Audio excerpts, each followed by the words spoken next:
નમસ્કાર વિદ્યાર્થી મિત્રો, ફિઝિક્સ શીખો ચેનલમાં આપનું હાર્દિક સ્વાગત છે.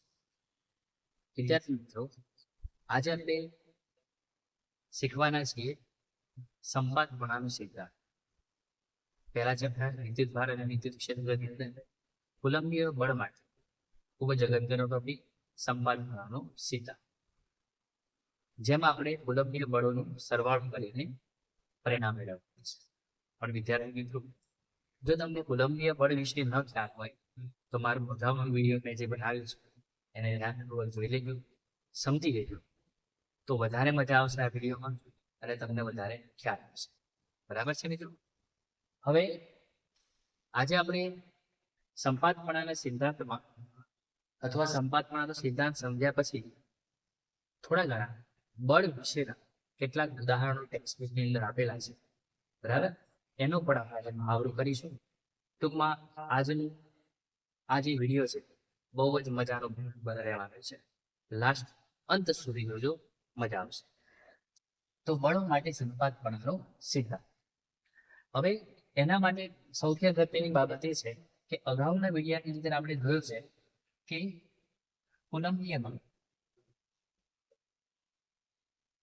નું સમીકરણ F બરાબર 1/4π∁0 Q1 Q2/R². જો વેક્ટર ફોર્મમાં લખીએ તો F અને 1 2 માં એકમ સદિશ R છે. આ સદિશના સ્વરૂપમાં છે મિત્રો. બરાબર? બે વિદ્યુત ભારો વચ્ચે લાગતું કુલંબીય બળ. હવે અહીંયા પ્રશ્ન એ છે કે સંપાતપણાના સિદ્ધાંતની જરૂર કેમ પડી? બરાબર સમજ. બરાબર, આપણો પ્રશ્ન શું છે કે કુલંબીય બળ માટે સંપાતપણાનો સિદ્ધાંત છે. બરાબર, તો એની જરૂર શું પડી? તો વિદ્યાર્થી મિત્રો, આ નિયમ શેના માટે છે થોડું વિચારી દો. આ નિયમ બે વિદ્યુત ભારો વચ્ચે લાગતા બળ માટે છે, એટલે કે એક જ બળ માટે છે. એક વિદ્યુત ભાર બીજા વિદ્યુત ભાર ઉપર બળ લગાડે છે અને એ છે આ નિયમ. પણ જો વિદ્યુત ભારો ઘણા બધા વધી જાય, બરાબર, અને કોઈ એક વિદ્યુત ભાર ઉપર બળ લગાડે, તો એના માટે સંપાતપણાનો સિદ્ધાંત છે. મતલબ શું કે જો તંત્રની અંદર બે કરતા વધારે વિદ્યુત ભારો આવી જાય અને કોઈ એક વિદ્યુત ભાર ઉપર બાકીના બધા વિદ્યુત ભારો બળ લગાડે, સમજાય છે? કોઈ એક વિદ્યુત ભાર ઉપર આ પણ બળ લગાડે, આ પણ બળ લગાડે, આ પણ બળ લગાડે, તો શું કરવાનું? એના માટે સંપાતપણાનો સિદ્ધાંત છે. તો આપણે આમાં નવું કશું નથી કરવાનું, કુલંબના નિયમોનો જ ઉપયોગ કરવાનો છે. પણ ખાલી એટલું સમજવાનું છે, એક એક્ઝામ્પલ આપું સરસ. દાખલા તરીકે 4 વિદ્યાર્થીઓ છે. 4 વિદ્યાર્થી, બરાબર? એઝ ફોર એક્ઝામ્પલ આ 4 વિદ્યાર્થીઓ છે એવું માની લો તમે. બરાબર? તો અહીંયા શું થશે? 4 વિદ્યાર્થીઓમાં એક વિદ્યાર્થી પાસે એક વોલીબોલ છે, બીજા વિદ્યાર્થી પાસે એક વોલીબોલ છે, ત્રીજા વિદ્યાર્થી પાસે એક વોલીબોલ છે અને ચોથા વિદ્યાર્થી પાસે એક વોલીબોલ છે. બરાબર? હવે આ વિદ્યાર્થી આ બોલ ઉપર બોલ ફેંકે છે, મતલબ કે આ વિદ્યાર્થી જે બોલ પકડ્યો છે એને બીજા બોલ ઉપર ફેંકે છે. એનો મતલબ આને ધક્કો વાગશે ને, કયા બોલ ધક્કો વાગશે? આને. બરાબર, એટલે કે બળ લાગ્યું એમ કહી શકાય. હવે અહીંયા જે બે વિદ્યાર્થીઓ છે, બરાબર, એમને એવું થાય છે કે એની સાથે સાથે આપણે પણ બધા આના ઉપર ધક્કો મારીએ, એટલે કે બોલ ઉપર આપણે પણ બોલ ફેંકીએ. બરાબર, તો બોલ કઈ દિશામાં જશે? બરાબર, તો બોલ કઈ દિશામાં જશે અથવા બોલ ઉપર કેટલો ધક્કો વાગશે? આપણી ભાષામાં એટલે કે ફિઝિક્સની ભાષામાં કહેવાય તો બોલ પર કેટલું બળ લાગશે. સમજાય છે? તો આ ત્રણેય શું કર્યું? એક સાથે આના ઉપર આજે નીચે બોલ મૂક્યો તો બધાને એક સાથે કહ્યું કે બધા બોલ ફેંકો. તો આનો પણ ધક્કો વાગ્યો, આનો પણ ધક્કો વાગ્યો, પરિણામે આના ઉપર આની અસર થાય, આની અસર થાય, આની અસર. એટલે કે આને જે બળ લગાડ્યું એ આને બળ લગાડ્યું, એ આને બળ લગાડ્યું, એ આ ત્રણેયનો થયો સરવાળો. અને એની પરિણામી અસર આના ઉપર થઈ. આ ત્રણેય બળોનો સરવાળો કરી અને જે આના ઉપર કેટલું બળ લાગ્યું એ શોધવાના નિયમને જ સંપાદપણાનો સિદ્ધાંત કહે છે. હવે ક્લિયર થયું હશે કે કોઈ એક વિદ્યાર્થીને, એવું ના કહેવાય પણ કોઈ એક વિદ્યાર્થીને 3 વિદ્યાર્થીઓ સાથે ધક્કો માર્યો તો પેલા વિદ્યાર્થી પર કેટલું બળ લાગ્યું? ત્રણેય લગાડેલા ધક્કા જેવું. સો સિમ્પલ. તો આપણે વિદ્યાર્થી મિત્રો આ જ બાબતને સમજવાની છે. સંપાતપણાનો સિદ્ધાંત એવું જ કહે છે કે જો તંત્રમાં 2 અથવા 2 કરતા વધારે વિદ્યુત ભારો હોય તો કોઈ એક વિદ્યુત ભાર ઉપર લાગતું પરિણામી બળ કેટલું હશે? બધા વિદ્યુત ભાર ઉપર બધા વિદ્યુત ભારો દ્વારા લાગતા સ્વતંત્ર બળોના સદિશ સરવાળા જેટલું છે. હવે આપણે એને સમજીએ. જો ધારો કે તંત્રમાં 2 વિદ્યુત ભારો 3 વિદ્યુત ભારો લઈએ, એક Q1 એક Q1 Q1 વડે Q2 વિદ્યુત ભાર, અહીંયા Q3 વિદ્યુત ભાર લઈએ અને અહીંયા Q1 વિદ્યુત ભાર આપીએ છીએ. ઉગમ બિંદુની સાપેક્ષે આનો સ્થાન સદિશ લઈએ. મેં કુલમ્બના નિયમની અંદર કહ્યું હતું કે તમારે કોઈ પણ વિદ્યુત ભાર તંત્રમાં હોય તો પહેલા એમના સ્થાન નક્કી કરવા પડે કે કઈ કઈ જગ્યાએ ગોઠવાયેલ છે. બરાબર? તો પહેલા Q2 નું સ્થાન નક્કી કરી દીધું, જેનો સ્થાન સદિશ R2. Q3 નું સ્થાન નક્કી કરી દઈએ, જેનો સ્થાન સદિશ R3. અને રીતે Q1 નું સ્થાન સદિશ નક્કી કરી દઈએ R1. બરાબર? અત્યારે મેં શું કર્યું? ત્રણેયના સ્થાન નક્કી કરી દીધા. હવે આપણે શું કરવાનું છે? તો વિદ્યાર્થી મિત્રો આ ત્રણેય વિદ્યુત ભારો છે, બરાબર, એ વિદ્યુત ભારોમાંથી કોઈ એક વિદ્યુત ભાર પસંદ કરી લઈએ આપણે. જો ટેક્સ્ટ પ્રમાણે લેવું હોય તો આપણે એવું કહી શકીએ કે Q1 વિદ્યુત ભાર ઉપર Q2 વિદ્યુત ભાર પર લગાડે છે, Q3 વિદ્યુત ભાર પર લગાડે છે. એનો અર્થ એવો થયો કે આ વિદ્યુત ભાર ઉપર આ પણ બળ લગાડે છે, આ પણ બળ લગાડે છે, એટલે આના ઉપર બંને વિદ્યુત ભારોની ભેગી અસર થાય છે. સમજાય છે? આ વિદ્યુત ભાર ઉપર આ બંને વિદ્યુત ભારોની ભેગી અસર થાય છે, મતલબ આ બંને એના ઉપર ધક્કો મારે છે. કારણ કે માની લઈએ છે 3 કેવા છે? ધન વિદ્યુત ભાર છે. આ પણ પોઝિટિવ, આ પણ પોઝિટિવ, આ પણ પોઝિટિવ. બરાબર? તો હવે શું થાય છે? જો કે Q1 વિદ્યુત ભાર ઉપર Q2 બળ લગાડે છે. આ દિશા એનું આપણે નામ આપી દઈએ. આગળ આપણે કુલમ્બના નિયમો સમજાયું છે કે જેના પર લાગે, જેના દ્વારા લાગે એને દર્શાવાય કેવી રીતે? F12. કોના પર લાગે છે? 1 પર, તો 1 આગળ આવે. કોના દ્વારા લાગે છે? 2 દ્વારા, તો 2 પછી આવે. તેની ડાયરેક્શન આ બાજુ આવશે મિત્રો. બરાબર? જેને આપણે નામ આપીએ છીએ F12. એ રીતે Q3 વિદ્યુત ભાર Q1 ઉપર બળ લગાડે છે, તો એની ડાયરેક્શન આ બાજુ આવશે. એનું નામ આપી દઈએ F13. તો એની ડાયરેક્શન કઈ બાજુ આવશે મિત્રો? આ બાજુ આવશે. F13. હવે સમાંતર બાજુ ચતુષ્કોણના નિયમ પ્રમાણે તમે પરિણામી સદિશ શોધવો હોય તો તમને ખબર છે કે પરિણામી સદિશ કેવી રીતે મળે? તો પરિણામી સદિશ એ પહેલા તમે સમાંતર બાજુ ચતુષ્કોણ બનાવો તો આ રીતે બને. બરાબર? અને આ વિકર્ણ જે થયો એ તમારો પરિણામી સદિશ. બરાબર? એનો મતલબ આ બે સદિશોનો સરવાળો કેટલો થયો? F1. તો સંપાતપણાનો સિદ્ધાંત આ જ કહેશે કે કોઈ એક વિદ્યુત ભાર પર ઘણા બધા વિદ્યુત ભારો બળ લગાડે છે ત્યારે પરિણામી બળ એ લગાડેલા બળના સદિશ સરવાળા જેટલું હોય છે. બરાબર? એને શબ્દોમાં આ રીતે લખી શકાય. જો પરફેક્ટ શબ્દોમાં લખ્યું હોય તો આ રીતે લખી શકાય કે વિદ્યુત ભારો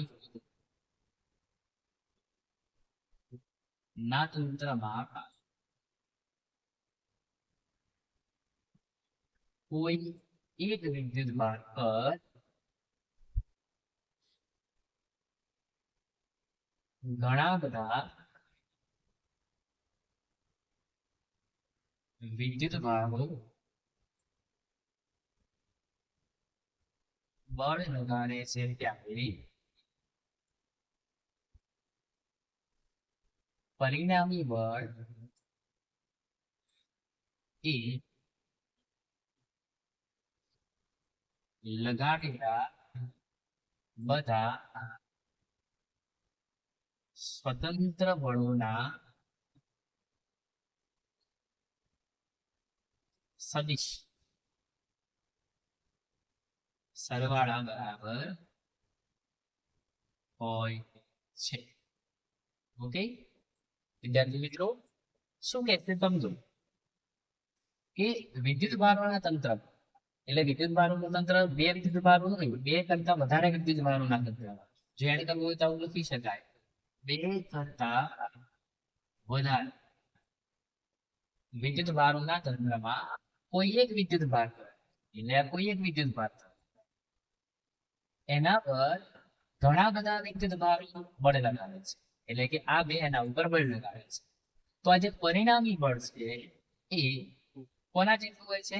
તો જે લગાડેલા બધા જે બળો છે, બરાબર, જે સ્વતંત્ર છે એ દરેક સ્વતંત્ર બળોના સદિશ સરવાળા બરાબર છે. તો મારે આને મેથેમેટિકલી એટલે કે ગણિતની ભાષામાં સૂત્ર બનાવવું છે. તો આવું થશે, સંપાતપણાના સિદ્ધાંત અનુસાર આકૃતિ પરથી આપણે એવું લખી શકીએ કે Q1 વિદ્યુત ભાર પર લાગતું પરિણામી બળ કેટલું થશે? તો F1 બરાબર કયા બળનો સરવાળો? તો F12 વત્તા F13. આ જે સમીકરણ છે એને કહેવાય છે સંપાતપણાનો સિદ્ધાંત. એટલે એટલું કઈ નથી, ખાલી એટલું જ છે બળનો સરવાળો કરવાનો. બે હોય તો એક બળ આવે, ઘણા બધા વિદ્યુત ભાર હોય તો ઘણા બધા બળો આવે. આમાં કઈ ડિટેલમાં વિચારવાનું છે, સિમ્પલ છે. પણ આને આપણે સાબિત કરીએ, મતલબ કે સમીકરણમાં આગળ લંબાવીએ તો શું થશે? જો હવે F12 એટલે કેટલા? તો F12 એ શું છે? F12 એ શું છે? કયા બે વિદ્યુત ભારો વચ્ચે બળ લાગે છે? Q2 અને Q. તો કુલમ્બના નિયમ અનુસાર શું લખાય? આને જો સમીકરણ 1 કહીએ તો કુલમ્બના નિયમ અનુસાર F12 કેટલા થશે? તો 1/4 pi epsilon 0 Q1 Q2. અને મિત્રો બે વચ્ચેનું અંતર કેટલું લીધેલું છે આપણે? તો આપણે લઈ લઈશું R12. આનું ડિસ્ટન્સ લઈ લઈશું R13. આપણે કુલમ્બના નિયમમાંથી જરૂર છે. તો R12 નો વર્ગ અને એકમ સદિશ R1. અને એ જ રીતે F13 કેટલા હશે? તો 1/4 pi epsilon 0 Q1 Q3 ભાગ્યા R13 સ્ક્વેર R13 કે. આ બંને બળો આપણે આના સંદર્ભમાં કુલમ્બના નિયમના અનુસાર લખ્યા છે. બરાબર, આ બંને બળોની વેલ્યુ અંદર મૂકી દઈએ તો શું થશે? તો માટે સમીકરણ 1 પરથી F1 બરાબર F12 ની કિંમત 1/4 pi epsilon 0 Q1 Q2 ભાગ્યા R12 સ્ક્વેર R12 કેપ વત્તા 1/4 pi epsilon 0 Q1 Q2 ભાગ્યા R13 સ્ક્વેર R13 કેપ. તો શું નવું કર્યું? આપણે બધાને સમજાયેલું છે. F12 ની કિંમત મૂકી, F13 ની કિંમત મૂકી અને હવે આનો સરવાળો બતાવીએ આપણે.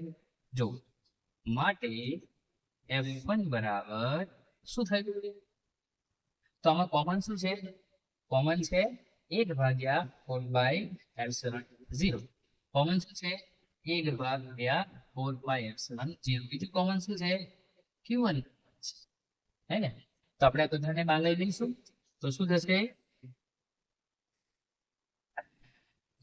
1 એટલે કે q1 બંનેમાંથી q1 કોમન લીધા 4/0 બરાબર હવે આ જે સરવાળો છે બરાબર ગણિત એવું કહે છે કે આ સરવાળાને આપણે સિગ્માના સ્વરૂપમાં દર્શાવી શકીએ છીએ તો અહીંયા હું લખીશ સિગ્મા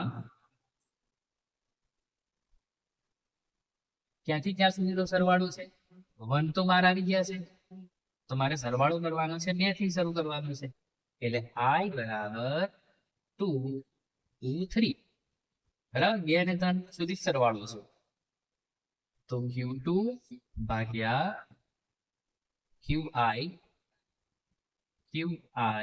ભાગ્યા r1i નો વર્ગ r1i કેમ મિત્રો આમાં સમજણ પડી જો ફરી સમજાવો દરેક જાત આ બંનેનો સરવાળો કરવો છે મારે બરાબર આ બંનેના સરવાળા કરવામાં શું થઈ ગયું કે q1 1/4/0 કોમન છે બહાર લઈ લીધા મારે સરવાળો ક્યાંથી ક્યાં સુધીનો દર્શાવવો છે તો કે બે જ પદ છે 2 અને 3 તો સરવાળા માટે શું આવે સિગ્મા ક્યાંથી ક્યાં સુધીનો છે તો કે 2 થી 3 સુધીનો જ છે બરાબર તો 2 અને 3 છે એની જગ્યાએ પર શું મૂકી દેવાનું i બરાબર તો i ની વેલ્યુ તમે 2 મૂકો એટલે પહેલું પદ મળશે 3 મૂકો એટલે બીજું પદ મળશે તમને તો સરવાળાને મેં ટૂંકમાં દર્શાવ્યું છે હવે આગળ જો એવું કહીએ કે આ તો બે જ વિદ્યુત ભારોનું તંત્ર છે પણ જો n વિદ્યુત ભારો હોય તો બરાબર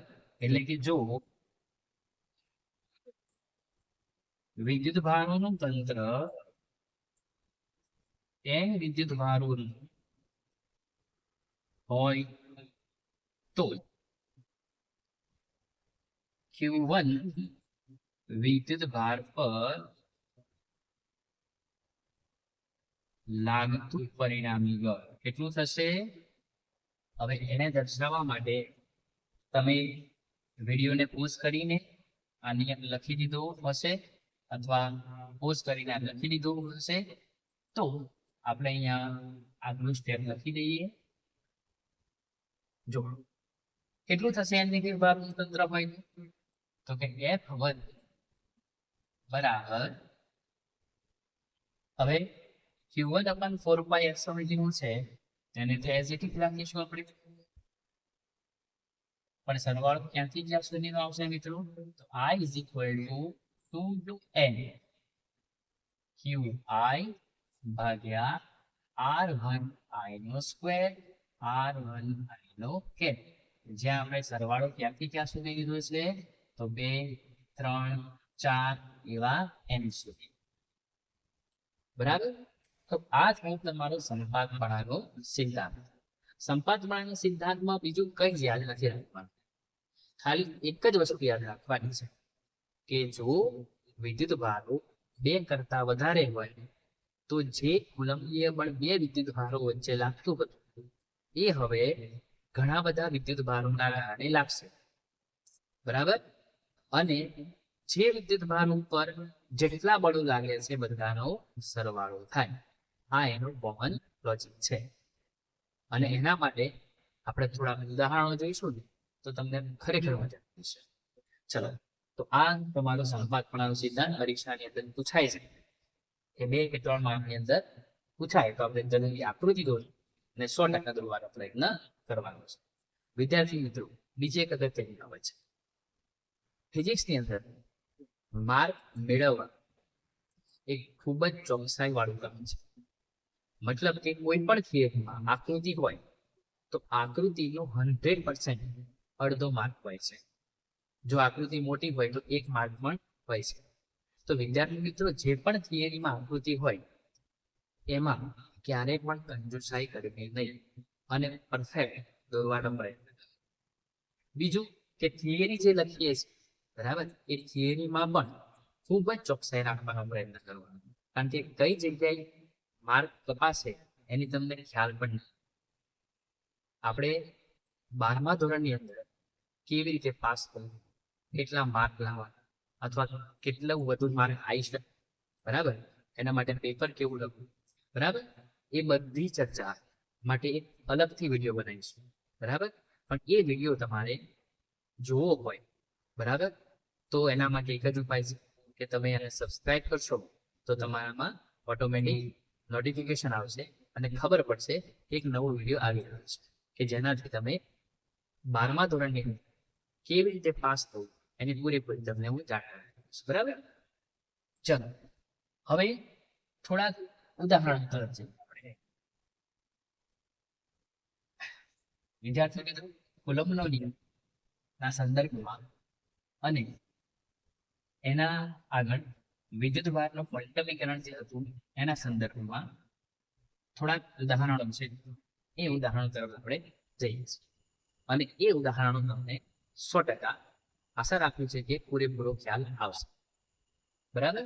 ચલો હવે ઉદાહરણ નંબર 1.1 સમજવાનું ટ્રાય કરીએ. તમારી પાસે ટેક્સ્ટબુક હોય, તમારી પાસે જો ટેક્સ્ટબુક હોય તો ટેક્સ્ટબુક કાઢજો અને ઉદાહરણની જે સંખ્યા છે એને મારી સાથે સાથે તમે જોવાનો પ્રયત્ન કરજો, પણ જવાબ જોવાનો પ્રયત્ન ન કરતા, બરાબર. કારણ કે જો જવાબ જોઈ લેશું તો પછી સમજવાનું શું પ્રશ્ન આવશે, બરાબર. ચલો તો પહેલું ઉદાહરણ છે, એક પદાર્થમાંથી બીજા પદાર્થમાં દર સેકન્ડે 10⁹ ઇલેક્ટ્રોન જતા હોય તો બીજા પદાર્થ પર કુલ 1 કુલમ વિદ્યુત ભાર થવા માટે લાગતો સમય છે. વિદ્યાર્થી મિત્રો, આ ઉદાહરણની અંદર ટેક્સ્ટબુકમાં તમે જોતા રહેજો, કારણ કે સંખ્યા હું વાંચું છું પણ બોર્ડ પર એટલા માટે નથી લખતો કે બોર્ડ પર લખીશું તો કદાચ જગ્યા ઓછી પડે અને આપણે જે સમજવાનું છે અને જે ગણતરી સમજવાની છે ન સમજાય. વિદ્યાર્થી મિત્રો, ફરીથી એક વખત સંખ્યાને આપણે સમજીએ. એક પદાર્થમાંથી બીજા પદાર્થમાં દર સેકન્ડે 10⁹ ઇલેક્ટ્રોન જાય છે. શું કહેવા માંગે છે? એક પદાર્થમાંથી બીજા પદાર્થ પર દર સેકન્ડ એટલે કે ટી બરાબર 1 સેકન્ડ કેટલા ઇલેક્ટ્રોન જાય છે? તો ઇલેક્ટ્રોન જાય છે 10⁹ બરાબર, 10⁹ ઇલેક્ટ્રોન જાય છે, બરાબર. તો મારે શોધવાનું છે કે 1 કુલમ વિદ્યુત ભાર થવા માટે કેટલો સમય લાગશે. તો એનો અર્થ એવો થયો, મારે શોધવાનું છે કે 1 કુલમ વિદ્યુત ભાર આ પદાર્થની અંદર જાય, બરાબર, ત્યારે કેટલો સમય લાગશે, ટી બરાબર કેટલું. એનો અર્થ શું થયો વિદ્યાર્થી મિત્રો, કે એક પદાર્થમાંથી બીજા પદાર્થમાં આટલા ઇલેક્ટ્રોન જાય છે, બરાબર. મારે આ પદાર્થમાં કેટલો વિદ્યુત ભાર આવ્યો છે એ શોધવાનું છે. તો હવે અહીંયા સિમ્પલ લોજિક છે, જો કે એક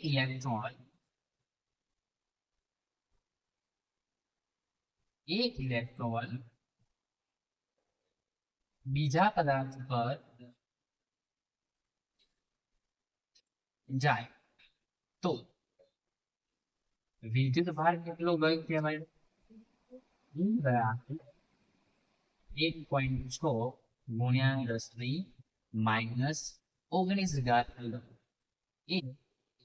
ઇલેક્ટ્રોન જાય તો. આ તો બધાને ખબર છે ઇલેક્ટ્રોનનું મૂલ્ય કેટલું હોય, 1.6 ગુણ્યા 10⁻⁹. તો આ શું કહેવા માંગે છે કે એક પદાર્થમાંથી બીજા પદાર્થમાં કેટલા ઇલેક્ટ્રોન જાય છે? 10⁹. તો મેં શું કર્યું, એક ઇલેક્ટ્રોન જાય તો આટલો વિદ્યુત ભાર, બરાબર, આટલો વિદ્યુત ભાર થાય. તો અહીં તો કેટલા ઇલેક્ટ્રોન જાય છે મિત્રો? 10⁹ ઇલેક્ટ્રોન જાય તો વિદ્યુત ભાર કેટલો થશે? છે ને બહુ સરસ સમજાયું કે એક ઇલેક્ટ્રોન ગયો તો આટલો વિદ્યુત ભાર ગયો, તો 10⁹ ઇલેક્ટ્રોન જાય તો કેટલો વિદ્યુત ભાર જાય? તો આની કેલ્ક્યુલેશન કરી છે. તો વિદ્યુત ભાર સ્મોલ ક્યુ બરાબર કેટલો જશે? આ બંનેનો ગુણાકાર થશે, બરાબર.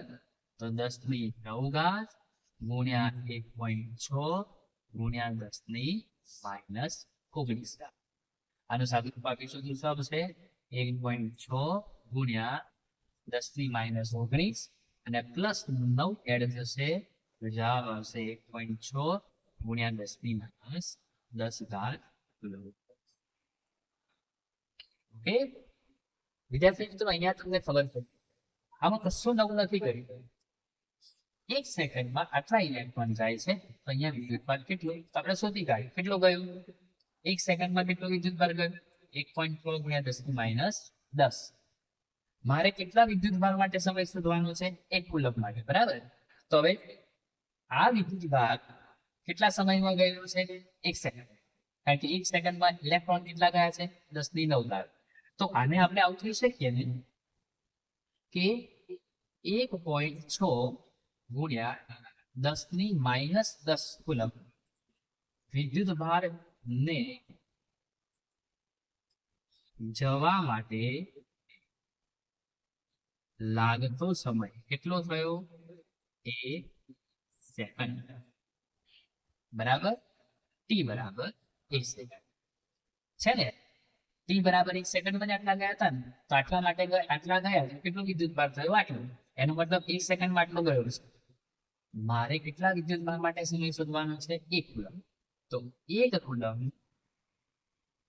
વિદ્યુતભારને જવા માટે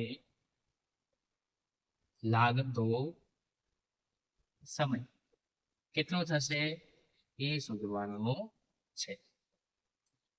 તો 1 કુલમ વિદ્યુતભારને જવા માટે લાગતો સમય કેટલો થશે મિત્રો? સૂત્ર કરતા બનાવી જાય. ટી બરાબર 1 ગુણ્યા 1 ગુણ્યા 1 ભાગ્યા 1.6 ગુણ્યા 10⁻10. વિદ્યાર્થી મિત્રો, આવું આપણે બનાવીએ તો ઇક્વેશન સરળતાથી બનશે અને જવાબ પણ સરળ. આવું બનાવવા માટે શું યાદ રાખવાનું મિત્રો? કે જેમ આપણે એક પેનની કિંમત ધારો કે x છે, બરાબર? તો 4 પેનની કિંમત કેટલી થાય? તો આપણે ડાયરેક્ટ કહી શકીએ ને એમાં શું છે સાહેબ? 4x. તો એ તો વસ્તુ છે કે 4 × x ડિવાઇડેડ બાય a. જો અહીંયા એવું થયું ને, કેટલો સમય લાગ્યો? 1 જો 4 a ગુણ્યા 1 ભાગ્યા 1.6 ગુણ્યા 10⁻⁻. તો આવું આપણે બનાવવાનું છે અને એના આધારે આમ કરશો તો ફટાફટ. જેને મેથ્સ આવડે છે એના માટે ઈઝી છે, પણ બધા થોડા એવા છે કે જેને મેથ્સ પાવરફુલ થોડું સમજવામાં અને જરૂર હોય છે, તો એના માટે આ છે. ઓકે, તો હવે આની ગણતરી કરીએ તો મેં કેલ્ક્યુલેશન કરેલું છે મિત્રો, એટલે હું એનો ડાયરેક્ટ અહીંયા આન્સર લખું છું. કારણ કે હું કેલ્ક્યુલેટર લઈશ અને તમને બતાવીશ તો સમય વધારે થશે. તો આનો જવાબ થશે 0.625 ગુણ્યા 10⁻10. 1/1.6 કરું તો આટલો જવાબ આવશે. -10 ઉપર જશે થશે +10. આને હું કન્વર્ટ કરું છું તો 6.25 ગુણ્યા 10⁻9 સેકન્ડ, બરોબર?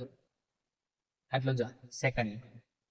વિદ્યાર્થી મિત્રો, પરીક્ષાની અંદર ટી બરાબર 6.25 ગુણ્યા 10⁻9 સેકન્ડ. પરીક્ષામાં કયા એકમમાં સમય પૂછ્યો છે એ ખાસ આપણે ધ્યાનમાં રાખવાનું છે. કદાચ સેકન્ડમાં આન્સર મેળવવાનો હોય તો આપણે સેકન્ડ સુધીમાં તો મેળવી લીધો છે, પણ મારો જવાબ અહીં સુધી સીમિત નથી, બરાબર? કારણ કે સેકન્ડમાં સમય મોટો છે, એટલે આપણે એને એવી રીતે કન્વર્ટ કરીશું કે આપણને સમજાય કે ખરેખર કેટલો સમય લાગે છે. તો જો વિદ્યાર્થી, આને આપણે વર્ષમાં કન્વર્ટ કરીશું. આ જે વેલ્યુ છે ને વર્ષમાં કન્વર્ટ કરીશું. હવે વર્ષમાં કન્વર્ટ કરવી હોય મિત્રો તો અહીંયા થોડું ધ્યાન રાખો કે 1 વર્ષ બરાબર કેટલા દિવસ થાય? 365 દિવસ, બરાબર? અને 365 દિવસ અને 1 દિવસના કલાક કેટલા? 24 કલાક. 1 કલાકની મિનિટ કેટલી? તો કે 24 ગુણ્યા 60 મિનિટ, બરાબર? અને એક મિનિટની સેકન્ડ કેટલી? તો 60 સેકન્ડ. તો વિદ્યાર્થી મિત્રો, આપણે એક વર્ષને સેકન્ડમાં કન્વર્ટ કરવા હોય તો આટલા વડે ગુણવા પડે. એક વર્ષ બરાબર 365 દિવસ, એક દિવસના 24 કલાક અને એક કલાકની 60 મિનિટ, એક મિનિટની 60 સેકન્ડ. પણ મારે તો અહીંયા શું છે, સેકન્ડને વર્ષમાં કન્વર્ટ કરવાના છે. વર્ષને સેકન્ડમાં કન્વર્ટ નથી કરવાના, સેકન્ડને વર્ષમાં કન્વર્ટ કરવાના છે. બરાબર? તો શું કરવાનું? તો એનો અર્થ શું થયું? એક સેકન્ડ કેટલા થશે? જુઓ, એક વર્ષ ને સેકન્ડમાં કન્વર્ટ કરવા હોય તો આટલા વડે ગુણવાનું. તો મારે એક સેકન્ડને વર્ષમાં કન્વર્ટ કરવા હોય તો આટલા વડે ભાગવા પડે. 1/365 ગુણ્યા 24 ગુણ્યા 60 ગુણ્યા 60. આ જ રહી એક વર્ષની વેલ્યુ. બરોબર વિદ્યાર્થી મિત્રો? અહીંયા તમારે ધ્યાન રાખવાનું છે, એક્ઝામમાં આની જરૂર નથી મિત્રો. આ તમારું એક્સ્ટ્રા વર્ક છે. યાદ રાખવાનું કે એક સેકન્ડને તમારે વર્ષમાં કન્વર્ટ કરવા હોય તો આટલા વડે ડિવાઈડ કરવા પડે. તો અહીંયા તમે જુઓ 6.25 ગુણ્યા 10⁹ સેકન્ડ છે. બરાબર? તો આને મારે વર્ષમાં કન્વર્ટ કરવા હોય તો કેટલા વડે ભાગવા પડશે? 365 ગુણ્યા 24 ગુણ્યા 60 ગુણ્યા 7. તો અહીંયા હવે જવાબ જોજો કે એક ટી બરાબર માટે ટી બરાબર આને આપણે આટલા વડે ભાગીશું. તો 6.25 ગુણ્યા 10⁹ ભાગ્યા 365 ગુણ્યા 24 ગુણ્યા 60 ગુણ્યા 7. આ જવાબ આવી ગયો વર્ષમાં. એક સેકન્ડનું વર્ષમાં કન્વર્ટ કર્યું. બરાબર? હવે આનો ભાગાકાર કરીશું તો જવાબ કેટલો આવશે? એ અહીંયા લખું છું 0.1 2 3 4 5 6 7 8 અને 9. આટલો જવાબ આવે છે. અને ગુણ્યા 10⁹. વિદ્યાર્થી મિત્રો, તમે પણ કેલ્ક્યુલેટરથી ચેક કરતા નથી. બરાબર? હું કેલ્ક્યુલેશન કર્યું છે ને એ બતાવું છું. તમારે આવું જોયા પછી કેલ્ક્યુલેશન નથી કરવાનું. તમારે તો શું કરવાનું? આ શોધાઈ જાય પછી અહીંયા સ્ટોપ કરી દેવાનું છે અને પછી સેકન્ડનું વર્ષમાં કન્વર્ટ કરવાનું છે અને પછી જે જવાબ આવે એને આની સાથે કમ્પેરિઝન કરવાનું છે. બરોબર? હવે આપણને ખબર છે વિદ્યાર્થી મિત્રો કે આ જે વેલ્યુ છે એમાં દશાંશ ચિહ્નને હું જમણી બાજુ ખસેડ્યું. 1 2 3 4 5 6 7 8 9. બરાબર? 198 થશે ગુણ્યા જમણી બાજુ ખસેડો તો એની ઘાત માઇનસ થાય અને એટલી ઘાત અહીંયા પ્લસ છે. એનો મતલબ જવાબ આવશે 198 વર્ષ. કારણ કે -9 + 9 0 થઈ જશે. બરાબર? અને એપ્રોક્સિમેટલી ટી બરાબર 200 વર્ષ આપણે વેલ્યુ ગણી શકીએ. બરાબર વિદ્યાર્થી મિત્રો? હવે તમને અહીંયા સમજાયું હશે કે એક કુલમ વિદ્યુત ભારને એક પદાર્થમાંથી બીજા પદાર્થમાં લઈ જવો હોય અથવા અહીંયા ભેગો કરવો હોય કેટલા વર્ષો લાગે છે મિત્રો? 200 વર્ષ લાગે છે ને? આટલા બધા વર્ષો એ વ્યવહારિક રીતે આપણે કહી શકીએ કે પોસિબલ છે, પણ સમય એટલો બધો છે કે આપણે એવું વિચારી શકીએ કે એક કુલમ વિદ્યુત ભાર વ્યવહારમાં શક્ય નથી. કારણ કે 200 વર્ષ સુધી ચેક કરવા માટે, પ્રેક્ટિકલ કરવા માટે તમારે એટલા વર્ષો તો લેવા પડે, હે ને? હવે એટલા બધા વર્ષો સુધી પ્રેક્ટિકલ કોણ કરવાનું છે? પ્રાયોગિક રીતે લેવાના છે. એટલે એવું કહેવાય કે એક કુલમ વિદ્યુત ભાર વ્યવહારિક રીતે શક્ય નથી. બરાબર? તો એને સમજવાનું છે એક ઉદાહરણ છે. આપણો એક્ઝામ્પલ નો આન્સર કેટલો આવ્યો? 200 વર્ષ. બરાબર? તો આ યાદ રાખજો, વિડીયોને પોઝ કરી દેજો અને આમ લખી દેજો. ટેક્સ્ટબુક ના ઉદાહરણ નંબર 1.1. હવે આવો જ એક બીજો એક્ઝામ્પલ છે મિત્રો. ઉદાહરણ 1.2. એ પણ આના જેવું જ. વિદ્યાર્થી મિત્રો, કંઈ પણ તમને ઉદાહરણની અંદર એવું લાગે કે આમાં મને સમજણ નથી પડી તો 100% તમે જણાવી શકો. ઓકે, ચલો હવે ઉદાહરણ 1.2. તમે પણ ટેક્સ્ટ બુક ની અંદર સંખ્યા જુઓ અને હું પણ અહીંયા ટેક્સ્ટ બુક ની અંદર સંખ્યા જોઈ અને તમારી સામે રજૂ કરું છું. એક પ્યાલામાંના પાણીનું દળ 250 ગ્રામ હોય તો તેમાં કેટલા ધન અને કેટલા ઋણ વિદ્યુતભારો હશે? મિત્રો, મેં દળની વેલ્યુ પહેલાથી કહી દીધી છે, પણ ખરેખર ટેક્સ્ટ બુકમાં શું છે કે એક પ્યાલા પાણીમાં કેટલા ધન અને કેટલા ઋણ વિદ્યુતભારો હશે. પરંતુ વિદ્યાર્થી મિત્રો, આપણે જનરલી જો એક પ્યાલાના પાણીનું દળ એવરેજ લઈએ, સરેરાશ લઈએ, તો આપણે એવું માનીએ કે 250 ગ્રામ જેટલું હશે. અને એટલા માટે અહીંયા સંખ્યામાં આપણે ધારો કે એક પ્યાલા પાણીમાં દળ 250 ગ્રામ છે એવું આપણે માની આ એક્ઝામ્પલ ગણીએ. ક્લિયર? એટલે મનમાં એવો પ્રશ્ન ન થવો જોઈએ કે સાહેબ 250 ગ્રામ જ કેમ લીધા, બરાબર? પણ એવરેજ દરેક પ્યાલાની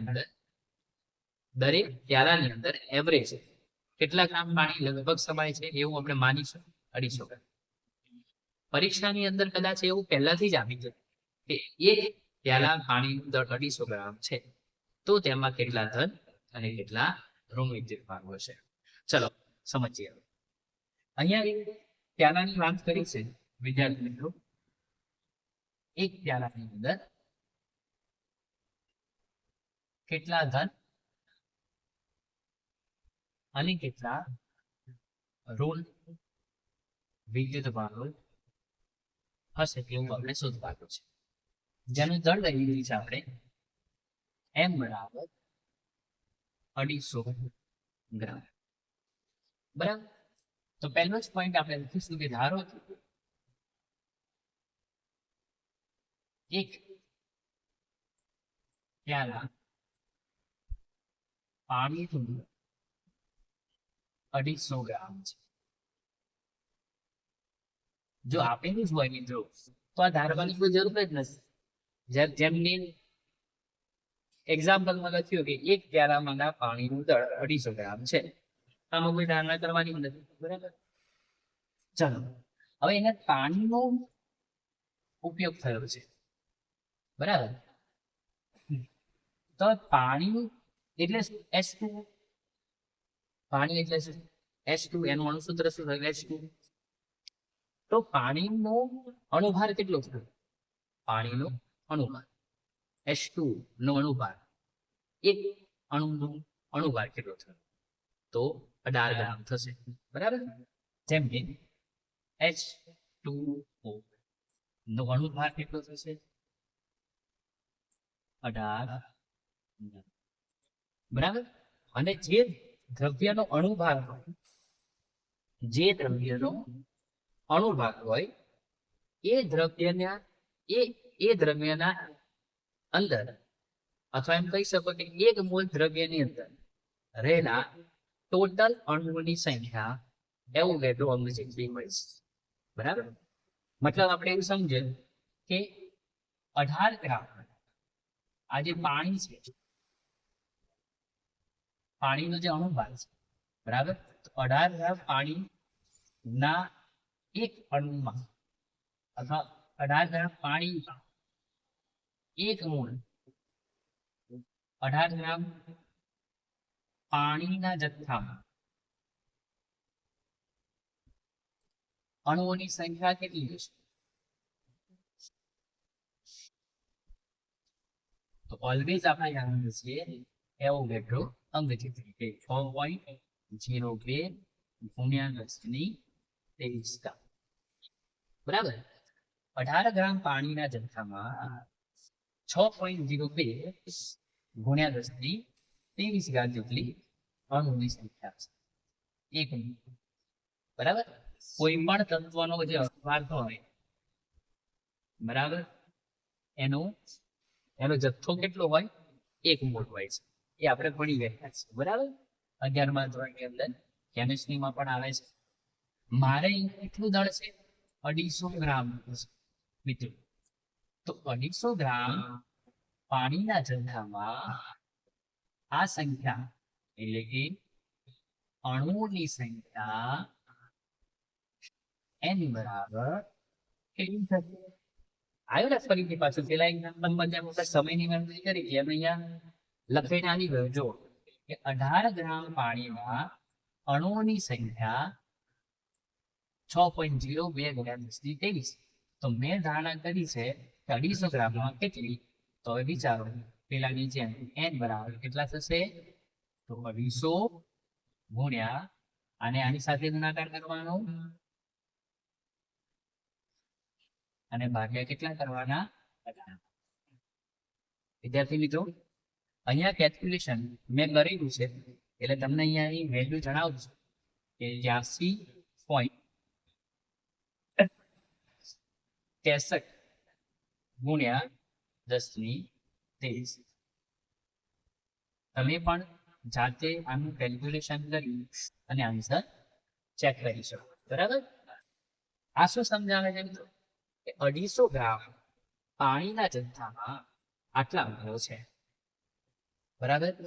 મારે શોધવાનો છે વિદ્યુત ભાર, કેટલા ધન અને કેટલા ઋણ વિદ્યુત ભાર છે. એનો મતલબ મારે વિદ્યુત ભાર નો જથ્થો જે છે Q એ શોધવાનો છે. બરાબર. તો એના માટે હવે આપણે વિચારીશું કે પાણીના એક અણુમાં, એક અણુ એટલે શું, H2O માં કેટલા પ્રોટોન હોય અથવા કેટલા ઇલેક્ટ્રોન હોય, તો તમને ખબર છે H2O હાઇડ્રોજન એના 2 છે અને ઓક્સિજન એટલે 8. H2O બરાબર હાઇડ્રોજનના કેટલા 2, ઓક્સિજનના કેટલા 8, તો ટોટલ કેટલા થયા 10. તો પાણીના એક અણુમાં 10 પ્રોટોન અને 10 ઇલેક્ટ્રોન હોય છે. વિદ્યાર્થી મિત્રો સમજો બરાબર. હા, પાણીના એક અણુમાં આટલા પ્રોટોન હશે, ડેફિનેટલી હશે એક અણુમાં. આને ભૂલી જાય કે 10 પ્રોટોન હોય અથવા તો એક અણુમાં વિદ્યુત ભાર કેટલો થયો, એક અણુમાં વિદ્યુત ભાર એટલે 10 પ્રોટોન બરાબર 10 પ્રોટોન થયો ને, 10 પ્રોટોન નો વિદ્યુત ભાર, અથવા તમે શું વિચારી શકો, અથવા 10 ઇલેક્ટ્રોન નો વિદ્યુત ભાર. હવે તમને ખબર છે હે ને કે એક અણુમાં 10 પ્રોટોન નો વિદ્યુત ભાર અથવા 10 ઇલેક્ટ્રોન નો વિદ્યુત ભાર હોય. હવે એક પ્રોટોન હોય, અહીંયા જસ્ટ એક્ઝામ્પલ તરીકે એક પ્રોટોન ના વિદ્યુત ભારનું મૂલ્ય કેટલું હોય, સમજાય છે? એક પ્રોટોન ના વિદ્યુત ભારનું મૂલ્ય કેટલું હોય, 1.6 ગુણ્યા 10 ની -19 પ્રોટોન હોય કે પછી ઇલેક્ટ્રોન. તો સમજો પાણીના એક અણુમાં 10 પ્રોટોન નો વિદ્યુત ભાર અથવા 10 ઇલેક્ટ્રોન નો વિદ્યુત ભાર, એનો મતલબ કેટલો થયો, 10 ગુણ્યા પ્રોટોન નો વિદ્યુત ભાર કેટલો E, અને આપણે E કહીએ છીએ E. બરાબર. તો એક અણુમાં 10 E વિદ્યુત ભાર છે. હવે તમને ક્લિયર થશે. જુઓ, એક અણુમાં આટલો વિદ્યુત ભાર છે. મારી પાસે અણુઓ કેટલા છે, 83.63 ગુણ્યા 10 ની 23. ક્લિયર? હવે પૂરેપૂરું સમજાવટ પડી જશે. જો એક અણુમાં આટલો વિદ્યુત ભાર છે, બરાબર, તો આટલા અણુઓની સંખ્યા છે, આટલા અણુઓની સંખ્યા છે, એમાં કેટલો વિદ્યુત ભાર હશે, પિક્ચર ક્લિયર? જો કેટલા ધન વિદ્યુત ભાર શોધવાના છે ને, તો અહીંયા આપણે લખીશું તો એ અણુમાં કેટલો વિદ્યુત ભાર Q બરાબર હશે. તો આને શોધીએ તો શું થશે, Q બરાબર કેટલો વિદ્યુત ભાર આવશે, આ બંને તો ગુણાકાર 10 E ગુણ્યા n, અને છેદમાં લો 1 તો 1 આવશે. જો અહીંયા પણ એક કર્યું, અહીંયા પણ એવું કર્યું, તો સમજાય છે ને મિત્ર? આમાં આવા જ લોજિક વાપરવાના છે જે તમે પ્રાઇમરીમાં ભણ્યા હતા. એક પેનની કિંમત 4 રૂપિયા, 4 પેનની કિંમત કેટલી, બરાબર? તો એ જ લોજિક અહીંયા વાપરે છે.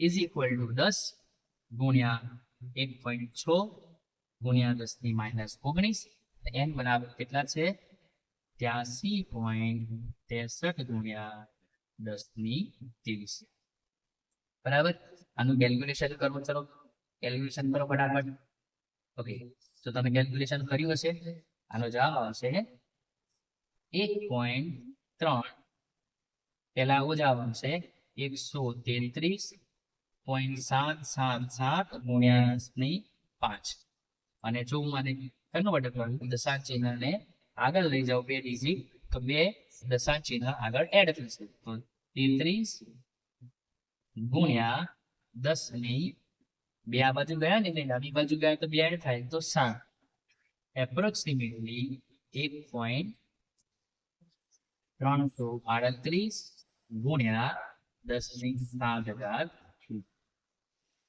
તો આ થયો આપણો બીજો મોસ્ટ હાઈ એક્ઝામ્પલ હે ને વિદ્યાર્થી ફરીથી એક પ્યાલાનું દળ આટલું બરાબર ધારણા કરી લીધી છે કોઈ પણ એક મોલ જથ્થાની અંદર કોઈ પણ દ્રવ્યના એક મોલ જથ્થાની અંદર અણુઓની સંખ્યા કેટલી હોય 6.02 ગુણ્યા 10⁻23 અને પાણીનો અણુભાર કેટલો 18 ગ્રામ એટલે 18 ગ્રામની અંદર 18 ગ્રામનો જથ્થો કેટલો કહેવાય 1 મોલ તો 1 મોલ 18 ગ્રામ પાણીના જથ્થામાં આટલી છે તો 250 ગ્રામમાં કેટલી બરાબર તો સંખ્યા શોધી કાઢી હવે આટલા અણુઓની અંદર મારે કેટલા ધન અને ઋણ વિદ્યુતભારો શોધવાના છે તેના માટે મેં કન્વર્ટ કરી દીધું એક અણુમાં કેટલા તો એક અણુમાં 10 E જેટલો વિદ્યુતભાર હોય છે તો n અણુમાં કેટલી ઓકે તો વિદ્યાર્થી મિત્રો આશા રાખું છું કે આ બંને એક્ઝામ્પલ તમને પૂરેપૂરી રીતે સમજાયા છે બરાબર તમે આ જ એક્ઝામ્પલમાં